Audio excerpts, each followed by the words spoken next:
Do you remember Jess? Our old boss from the bakery? Who was that guy that lived next to us back then? Philip, right? The guy who was super OCD about his yard? If a leaf fell off his tree, he was always right there to rake it up. God, I hate gardening. Same. But I wouldn't mind having all of those flowers. Like, to smell them? No, man. Eating certain flowers can really help your immune system. Do you remember how Jess used to make sun tea? Oh, yeah. And it looked just like pee.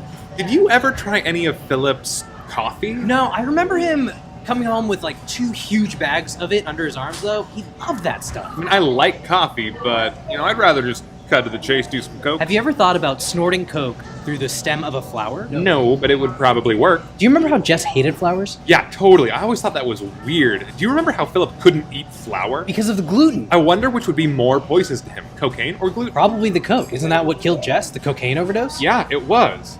And weren't the flowers from Philip's garden the ones they used for the service? Totally. It's crazy how we were the first ones to do coke with Jess. Yeah, and then we had to lie to the police and tell them that we had never done cocaine around here. Right, because Philip saw us digging a hole in the backyard and thought it was a grave, and he called the cops on us. But it was a grave for the sun tea that Jess had given us because it was covered in our fingerprints. And we thought the police would think that we were the ones that killed Philip. Because they already knew where the flowers had come from, but they didn't know that Philip was allergic to sun tea.